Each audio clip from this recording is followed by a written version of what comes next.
உலக வரைபடத்தோட சேட்டலைட் புகைப்படத்தை இரவில் எப்போவாது பார்த்திருக்கீங்களா நீங்க? ஆமா. அது ரொம்ப சுவாரஸ்யமான ஒண்ணு. சாதாரணமாக ஒரு நாட்டை மேலிருந்து பார்க்கும்போது அது எப்படி இயங்குதுன்னு அந்த வெளிச்சம் நமக்கு தெளிவா காட்டிடும். ஒரு எக்ஸ்ரே ரிப்போர்ட் மாதிரி துல்லியமா இருக்கும்.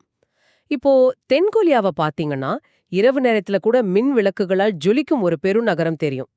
அப்படியே மேல சீனாவை பார்த்தாலும் தொழில்மயமாக்கலின் வெளிச்சம் ரொம்ப பிரகாசமா இருக்கும். ஆனா ஆமா, அந்த 2 பிரம்மாண்டமான வெளிச்சங்களுக்கும் நடுவுல எந்த சலனமும் இல்லாத ஒரு மாபெரும் காரிருள் தெரியும். ஒரு பிளாக் ஹோல் மாதிரி ஒளிய முழுவதுமா விழுங்கிய ஒரு நிலப்பரப்பு அது. கரெக்ட். முற்றிலும் இருள மூழ்கிய அந்த நிலப்பரப்பு தான் தன்னைத்தானே ஜனநாயக மக்கள் குடியரசுன்னு பெருமையோடு அழைச்சிக்கிற வடகொரியா. பேர்ல மட்டும்தான் ஜனநாயகம் இருக்கு. அதான் உண்மை. அங்க உள்ள மக்கள் இரவு 7 மணிக்கே தூங்கச் சென்று விடுறாங்க. இருட்டிலேயே வாழ்ந்து அவங்களுக்கு பழகி போச்சு. இன்னிக்கே உங்களுக்காக நாங்க ரொம்ப விரிவான ஒரு ஆழமான அலசலை செய்ய போறோம். ஆமா, இதுக்காக நாம எடுத்துக்கிட்ட ஆதாரங்கள் ரொம்பவே சுவாரஸ்யமானவை. அங்கிருந்து ரகசியமா பதிவு செய்யப்பட்ட காணொளிகள், தப்பி வந்தவங்களோட வாக்கு மூலங்கள், ஆவணப்படங்கள்னு ஒரு பெரிய தரவுகளை நாம அலச போறோம். சரியா சொன்னீங்க. நம்ம நோக்கம் அந்த நாடு எவ்ளோ மோசமானதுன்னு வெறுமனே பேசுறது கிடையாது. இந்த ஆதாரங்களை வச்சு உலகின் மிக கொடூரமான ஒரு சர்வாதிகார அரசாங்கம் மனிதர்களோட உடலையும் மனதையும் எப்படி இவ்வளவு துல்லியமா தன் கட்டுப்பாட்டுக்குள் வச்சிருக்குன்ற அதோட மெக்கானிசத்தை புரிஞ்சுக்கிறது தான். சரி, இது கொஞ்சம் விரிவா பார்ப்போம். ஒரு மனிதனின் அடிப்படை வாழ்க்கைய ஒரு அரசாங்கம் எந்த அளவுக்கு கட்டுப்படுத்த முடியும்? அதான் அவங்க மனித வாழ்க்கையோட ஒவ்வொரு அணுவிலும் ஊடுருவி எல்லாத்தையும் கட்டுப்படுத்துறாங்க. நீங்க எங்க வசிக்கணும், என்ன படிக்கணும், என்ன வேலை செய்யணும்னு அரசாங்கம் தீர்மானிக்கிறது ஒரு பக்கம் இருக்கட்டும். உங்க தனிப்பட்ட விருப்பங்கள், அதாவது நீங்க எப்படி தோற்றமளிக்க வேண்டும் என்பது கூட அரசோட கைகள்ல தான் இருக்கு. ஆமா, நம்ம கிட்ட உள்ள தரவுகள்ல என்னை ரொம்ப ஆச்சரியப்படுத்திய அதே சமயம் குழப்பிய ஒரு விஷயம் இதுதான். தலைமுடி வெட்டுவதற்கு கூட அங்க அரசிடம் அனுமதி வாங்கணுமாமே. நிஜமாதான். ஆண்களுக்கு 15, பெண்களுக்கு 15ன்னு அரசால் அங்கீகரிக்கப்பட்ட சிகை அலங்காரங்கள் மட்டுமே அங்க அனுமதிக்கப்பட்டிருக்குன்னு படிச்சேன். இதுல விந்தை என்னன்னா, அந்த நாட்டின் சர்வாதிகாரியான கிம் ஜாங் உன் வச்சிருக்கிற ஹேர் ஸ்டைல வேற யாரும் வைக்க கூடாதாம். ஆமா, அவரோட ஹேர் ஸ்டைல் மட்டும் இல்ல, அவர் அணியும் அதே மாடல் கண்ணாடிய கூட வேற யாரும் அணியக்கூடாது. அட பாவமே. முடிக்கு சாயம் பூசக்கூடாது, நீல நிற ஜீன்ஸ் அணியக்கூடாது, கிழிந்த ஜீன்ஸ் போடக்கூடாதுன்னு நிறைய கட்டுப்பாடுகள். பெண்களுக்கு பிடித்த சிவப்பு நிற லிப்ஸ்டிக் கூட அங்க தடை செய்யப்பட்டிருக்குன்னு ஆவணங்கள் சொல்லுது. கரெக்ட். ஒரு நிமிஷம், எனக்கு இங்க ஒரு கேள்வி வருது. இது கேட்கவே கொஞ்சம் விசித்திரமா இருக்கு. நிஜமாவே அங்க ஃபேஷன் போலீஸ்னு ஒன்னு இருக்கிறதா? அதாவது தெரு முனையில நின்னு அதிகாரிகள் மக்களோட முடியின் நீளத்தை அளப்பாங்களா? இது நடைமுறையில எப்படி சாத்தியம்? இங்கே மிகவும் ஆச்சரியப்பட வைக்கும் விஷயம் என்னன்னா, இது நிஜமாவே நடக்குது. அங்க அரசாங்கத்தால் நியமிக்கப்பட்ட இளைஞர் குழுக்கள் இருக்காங்க. அவங்க தெருக்கள்ல ரோந்து செல்வாங்க. இதை வெறும் ஃபேஷன் சம்பந்தப்பட்ட விஷயமா நாம சுருக்கிவிட முடியாது. அப்போ வேற என்ன காரணம் இதுக்கு பின்னாடி இருக்கு? இது அந்த அரசாங்கத்தோட ஆழமான பாதுகாப்பின்மையை காட்டுது. நீங்க கேட்டீங்களே எப்படி சாத்தியம்னு. நீங்க தடைய மீறி ஒரு நீல நேர ஜீன்ஸ் அணிந்து சென்றால் பொது இடத்துல வச்சு உங்களை நிறுத்தி உங்க ஆடைகளை கிழித்து அவமானப்படுத்துவாங்க அல்லது சிறை தண்டனை விதிப்பாங்க. ஆனா ஒரு நாட்டின் அரசாங்கம் ஏன் ஒரு சிவப்பு லிப்ஸ்டிக்கையோ அல்லது நீல நிற ஜீன்ஸையோ பார்த்து இவ்வளவு பயப்படணும்? ஏன்னா அந்த அரசாங்கத்தை பொறுத்தவரை ஒரு நீல நிற ஜீன்ஸ் என்பது வெறும் ஆடை இல்ல. அது மேற்கத்திய கலாச்சாரத்தின், முக்கியமா அமெரிக்க முதலாளித்துவத்தின் குறியீடு. ஓ, அப்போ இது ஒரு அரசியல் பார்வையா? ஆமா. இன்னைக்கு மக்கள் வெளிநாட்டு பொருட்களையும் சுதந்திரமான ஃபேஷனையும் விரும்ப தொடங்கினால் நாளை அவங்க சுதந்திரமான சிந்தனைகளை விரும்புவாங்க. காலப்போக்கில் தங்கள் சொந்த நாட்டையும் அரசாங்கத்தின் கட்டுப்பாடுகளையும் வெறுக்க தொடங்கிடுவாங்க என்ற ஒரு உளவியல் பயம்தான் அந்த அரசை இப்படி செயல்பட வைக்குது. அப்படி என்றால் அரசாங்கத்திற்கு இது ஒரு அடையாள போர், ரைட்? தனிப்பட்ட உடைகளை அணிவதற்கே சிறை தண்டனைனா அரசாங்கத்தை விமர்சிப்பவர்களுக்கு அல்லது எதிர்ப்பவர்களுக்கு என்ன தண்டனை கிடைக்கும் என்ற கேள்வி எனக்கு தோணுச்சு. கண்டிப்பா, அது ரொம்ப கொடூரமான பகுதி. ஆமா, அப்போதுதான் நம்முடைய ஆவணங்கள்ல இருந்த ஷின் டோங் ஹியூக் என்பவரின் கதையை படிச்சேன். உண்மையை சொல்லணும்னா அந்த பதிவை படிச்ச பிறகு என்னால சில மணி நேரங்கள் இயல்பாவே இருக்க முடியல. என்னால் அதை புரிஞ்சுக்க முடியுது. ஷின் டோங் ஹியூக் கேம்ப் 14 என்ற அதிபயங்கரமான அரசியல் சிறையில பிறந்தவர். அவர் செஞ்ச குற்றத்துக்காக அவர் அங்க இல்ல. கூட்டுப்பழி என்ற கொடூரமான சட்டத்தின் கீழ் அவர் அங்க தண்டனை அனுபவிச்சார். இந்த கூட்டுப்பழி சட்டம் எப்படி வேலை செய்யுதுன்னு நாம கேட்பவர்களுக்கு சற்று விளக்கணும். ஒரு நபர் அரசாங்கத்திற்கு எதிராக ஏதோ ஒரு சிறு தவறு செய்கிறார் அல்லது தப்பிக்க முயல்கிறார்னா அவருக்கு மட்டும் தண்டனை இல்ல. இல்ல, கண்டிப்பா அவருக்கு மட்டும் இல்ல. அவருடைய குடும்பத்தில் உள்ள 3 தலைமுறையினருக்கும் சேர்த்து தண்டனை வழங்கப்படுது. ஷின்னின் தாத்தா செய்த ஏதோ ஒரு அரசியல் குற்றத்திற்காக ஷின் அந்த இருண்ட சிறையில் பிறந்திருக்கிறார். அவருக்கு வெளி உலகம்னா என்னவென்றே தெரியாது. அவர் பசி தாங்க முடியாம எலிகளையும் புற்களையும் சாப்பிட்டு உயிர் வாழ்ந்திருக்காருன்னு பதிவு செஞ்சிருக்காங்க. ஆமா, எல்லாத்தையும் விட உச்சகட்ட கொடுமை ஒன்னு இருக்கு. உணவுக்காக தன் தாயும் சகோதரனும் சிறையிலிருந்து தப்பிக்க திட்டமிட்டத அவரே சிறை காவலர்களிடம் காட்டி கொடுத்திருக்கிறார். அதன் விளைவா தன் கண்முன்னேயே அவங்க 2 பேரும் தூக்கிலிடப்பட்டதையும் சுட்டுக் கொல்லப்பட்டதையும் அவர் பார்க்க நேர்ந்தது. அதிர்ஷ்டவசமா 2005ல அவர் அங்கிருந்து தப்பிச்சிட்டாலும் ஒரு நிமிஷம் இத கேட்கும்போதே மனம் உறைந்து போகுது. ரொம்பவே கஷ்டமான விஷயம் இது. ஒரு குழந்தை எப்படி தன் தாயை காட்டிக் கொடுக்க முடியும்? சோ இதோட உண்மையான அர்த்தம் என்ன? இத நாம ஆழமா புரிஞ்சுக்கலாம். ஷின் தனது தாயை காட்டி கொடுத்தது அவருக்குள் இருந்த வன்மத்தால் கிடையாது. அவருக்கு அன்பு, குடும்பம் என்ற வார்த்தைகளோட அர்த்தமே கற்பிக்கப்படல. சிறையில பிறந்த ஒரு குழந்தைக்கு தெரிஞ்சது 2 விஷயங்கள் தான்.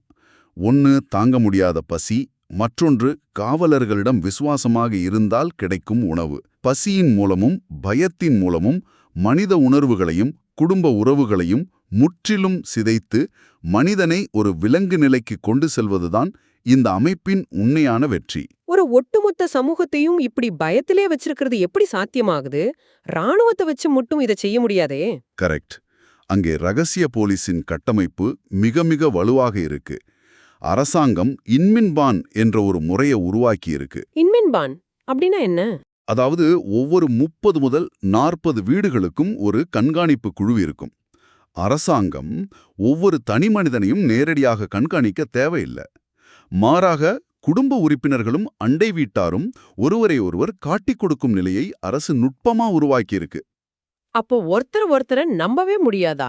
கண்டிப்பா முடியாது. இதனால அங்கு நம்பிக்கை என்ற வார்த்தைக்கு இடமில்ல. கணவன் மனைவியையோ நண்பன் நண்பனையோ நம்ப முடியாது. ஒருவரை ஒருவர் பார்த்து பயந்து வாய்மூடி கிடப்பதே அந்த சர்வாதிகார அரசுக்கு சாதகமாக முடிஞ்சிடுது. இது உண்மையிலே மூச்சு திணற வைக்கும் ஒரு சூழல். எனக்கு ஒரு பெரிய சந்தேகம். இவ்ளோ கொடுமைகளை அனுபவிக்கும் அளவுக்கு அந்த நாடு எப்பொழுதுமே இப்படிதான் இருந்ததா? நிறைய பேருக்கு இந்த கேள்வி வரும். ஒரு நாடு ஆரம்பத்திலிருந்தே இவ்ளோ வறுமையிலும் இவ்ளோ இருட்டிலுமா இருந்திருக்க முடியும்? உங்களுக்கும் இப்போ இந்த கேள்வி தோன்றியிருக்கும். நாங்களும் அந்த வரலாற்று தரவுகளை புரட்டி பார்த்தோம். முடிவுகள் மிகவும் அதிர்ச்சியாக இருந்தது. இல்ல, எப்போதுமே அவங்க இப்படி இருக்கல. அதுதான் வரலாற்றின் மிகப்பெரிய முரண். 1980கள்ல இந்தியா, சீனா ஆகிய நாடுகளை விட அதிக தனிநபர் வருமானத்துடன் ஏன் தென்கொரியாவை விட செழிப்பாக இருந்த நாடுதான் வடகொரியா. நிஜமாவா? தென்கொரியாவை விட செழிப்பா இருந்தாங்களா? ஆமாம். இலவச கல்வி, மருத்துவம், இருப்பிடம்னு எல்லாமே அங்க இருந்தது. மக்கள் அரச முழுசா நம்பினாங்க. ஆனா 90கள்ல சோவியத் யூனியனின் வீழ்ச்சிக்கு பிறகு எல்லாமே தலைகீழாக மாறியது. ஓ, சோவியத் யூனியன் ஆதரவு நின்றதாலையா? கரெக்ட்.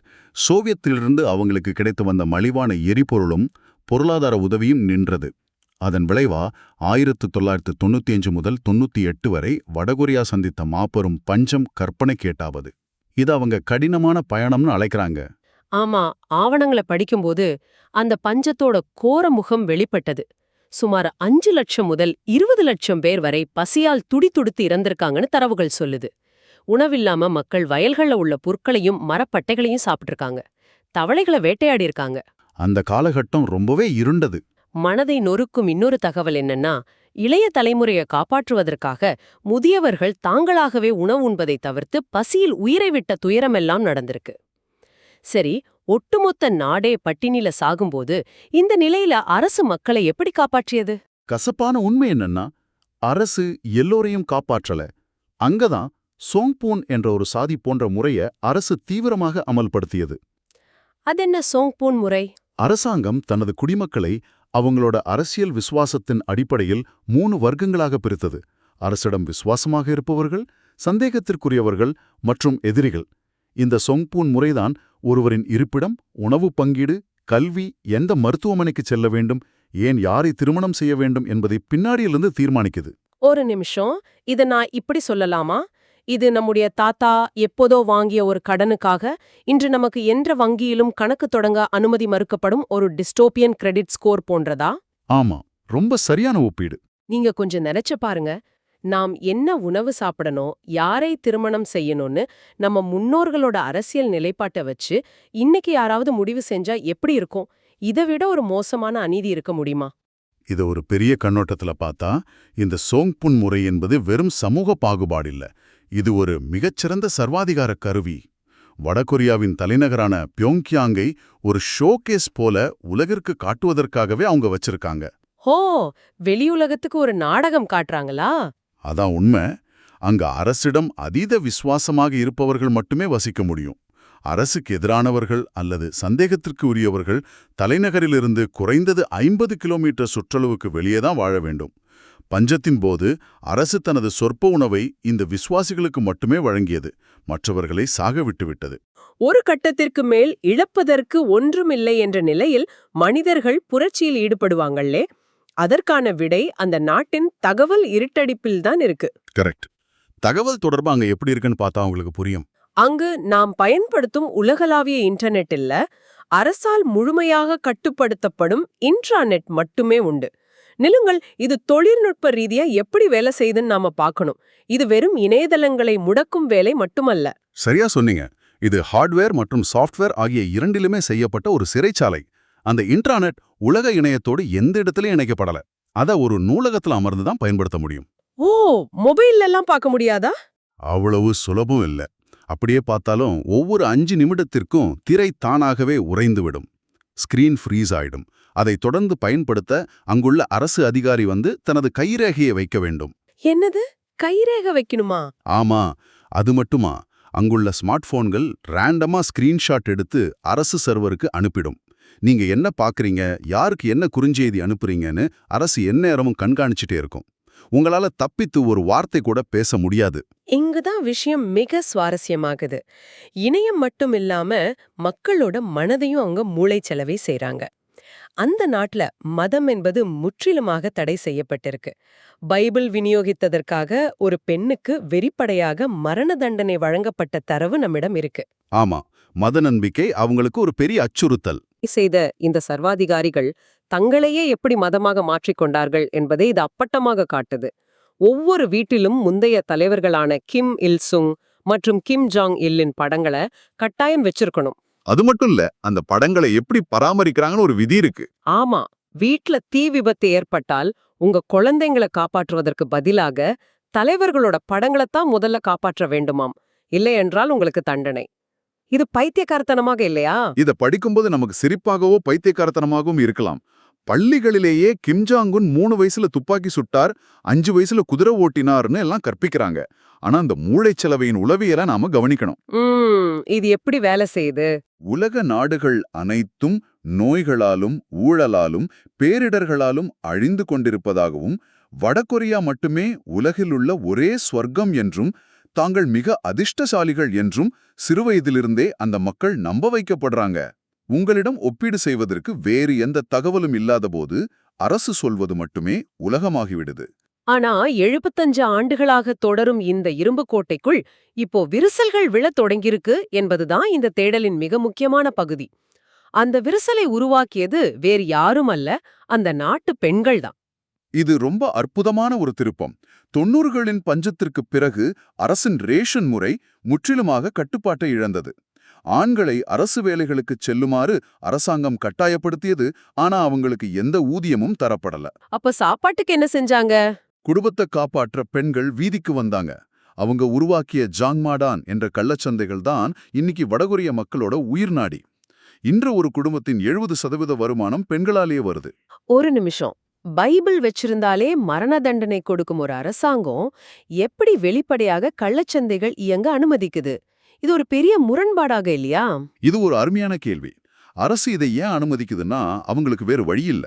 இந்த சந்தைகளை இழுத்து மூடினால் ஒட்டுமொத்த நாடும் பசியில் சாகும் என்பது அரசுக்கு தெரியும். மேலும் இங்குதான் ஊழல் ஒரு முக்கிய பங்கு வகிக்கிறது. ஓ, லஞ்சம் கொடுக்கறாங்களா? ஆமா, சந்தைகளை நடத்தும் பெண்கள் அதிகாரிகளுக்கு லஞ்சம் கொடுக்க தொடங்கிட்டாங்க. லஞ்சம் வாங்கும் அதிகாரி தடையை மீறி செயல்படும் சந்தையை கண்டுகொள்வதே இல்ல. இந்த சந்தைகளின் தாக்கத்தை பார்க்கும்போது எனக்கு ரொம்ப ஆச்சரியமா இருக்கு. அந்த சந்தைகள்ல வெறும் உணவும் மருந்துகளும் மட்டும் விற்கப்படல. தென்கொரிய படங்கள், டிராமாஸ் அடங்கிய சிறிய USB டிரைவ்கள் தடயம் மீறி விற்கப்படுது. சமீபத்திய ஆண்டுகள்ல அங்கிருந்து தப்பிச்சு சென்ற 98% பேரிடம் இந்த USB டிரைவ்கள் இருந்தது என்ற தரவு என்ன உறைய விச்சது. ஆமா, அந்த சின்ன டிரைவ் செய்யற வேலை கொஞ்ச நஞ்சம் இல்ல. ஒரு பெரிய ஏவுகணையோ மாபெரும் ராணுவமோ செய்ய முடியாத ஒரு புரட்சிய ஒரு சிறிய USB டிரைவும் தென்கொரிய சீரியல்களும் செய்யுது. ஆயுதங்களை விட தகவல்கள் எவ்வளவு வலிமையானவை பாத்தீங்களா? இது ஒரு முக்கியமான கேள்வியை எழுப்புது. இந்த USB டிரைவ்கள் எப்படி புரட்சியா ஏற்படுத்துது? பல தசாப்தங்களா இன்மின்பான் அமைப்பால் மக்களிடையே அழிக்கப்பட்டிருந்த நம்பிக்கை இப்போ மீண்டும் துளிர்க்க ஆரம்பிச்சிருக்கு. அது எப்படி நடக்குது? மக்கள் தங்கள் வீடுகளில் ரகசியமாக ஒன்றாக அமர்ந்து கதவை மூடிவிட்டு இருட்டுல சத்தம் கேட்காமல் இந்த தடை செய்யப்பட்ட படங்களை பார்க்கறாங்க. தன் பக்கத்தில் இருப்பவனும் தன்னிடம் காட்டிக் கொடுக்காமல் அதே படத்தை பார்க்கிறான் என்ற உணர்வு அவர்களுக்குள் ஒரு பிணைப்பை உருவாக்குது.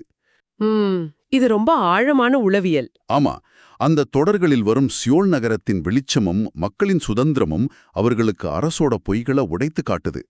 இப்போ லஞ்சமும் ஊழலும் அங்கே அதிகரிச்சிடுச்சு. பணம் கொடுத்தால் எதிலிருந்தும் தப்பிக்கலாம் என்ற நிலை வந்திருப்பதால் அரசோட கொடூரமான விதிகள் மீதான மக்களின் பயம் மெல்ல விலகிக் கொண்டிருக்கு. இதுக்கு ஏதாவது உதாரணம் இருக்கா? இதற்கு ஒரு சிறந்த உதாரணம் 2009 அரசு பணமதிப்பிழப்பு செய்தபோது மக்கள் வெளிப்படையாக தெருக்களில் இறங்கி காட்டிய எதிர்ப்பால் அரசு பின்வாங்கியது. மக்கள் பயத்தை இழக்கத் தொடங்கிட்டாங்க. ஆமா, இந்த முழுமையான ஆழமான அலசல்ல இருந்து நாம என்ன கத்துக்கிறோம்? சுதந்திரம் என்பது எவ்வளவு முக்கியமானது என்பது புரியுது. மனிதர்களோட பசிய வச்சு அவங்கள அடக்கலான்னு நினைத்த அரசு அதே பசியின் காரணமாக உருவான கள்ளச்சந்தைகளால் இன்று தன் பிடியை நழுவ விட்டு கொண்டிருக்கு. எந்த ஒரு அதிகாரத்திடமும் நாம் என்ன உடுத்த வேண்டும், என்ன சிந்திக்க வேண்டும், என்ன பார்க்க வேண்டும் என்ற உரிமையை ஒருபோதும் விட்டு கொடுக்கவே கூடாது. சரியா சொன்னீங்க. மனிதர்களின் உணர்வுகளை, அவர்களின் தேடல்களை எவ்வளவு பெரிய சுவர்கள் கட்டியும் கடுமையான சட்டங்கள் போட்டும் நிரந்தரமாக தடுத்துவிட முடியாது என்பதைத்தான் வடகொரியாவின் கள்ளச்சந்தைகளும் அந்த சின்ன USB டிரைவ்களும் நமக்கு உணர்த்தது. தகவல்கள் உள்ளே நுழையத் தொடங்கிவிட்டால் சர்வாதிகாரத்தின் சுவர்கள் உடையத் தொடங்கிவிடும். USB டிரைவ் அங்குள்ள 75 ஆண்டுகால சர்வாதிகாரத்தை கதிகலங்கச் செய்கிறதென்றால் சற்று சிந்தியுங்கள். இன்று நம்மிடம் எந்த தடையும் இன்றி இணையமும் உலகளாவிய தகவல்களும் கொட்டிக் கிடக்குது.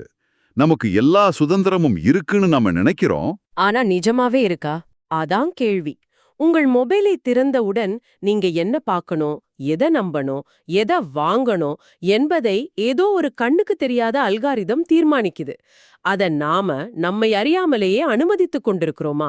நமது தனிப்பட்ட தரவுகளையும் விருப்பங்களையும் தொழில்நுட்ப நிறுவனங்களிடம் நாமே விரும்பி ஒப்படைத்துவிட்டு வடகொரியாவை போன்ற நேரடி சர்வாதிகாரம் இல்லாத ஆனால் வேறு வகையான ஒரு டிஜிட்டல் கட்டுப்பாட்டுக்குள் நம்மை கொண்டு செல்கிறோமா? இரவில் ஒளிரும் அந்த சேட்டலைட் வரைபடத்தை மீண்டும் ஒரு முறை நினைவில் கொள்ளுங்கள். நம்மை சுற்றி வெளிச்சம் இருக்கிறதே என்பதற்காக மட்டுமே நாம் சுதந்திரமாக இருக்கிறோம் என்ற அர்த்தமில்ல. உங்கள் சிந்தனைகளில் ஒருபோதும் இருள் சூழ அனுமதிக்காதீர்கள். மீண்டும் ஒரு சுவாரஸ்யமான தேடலில் சந்திப்போம்.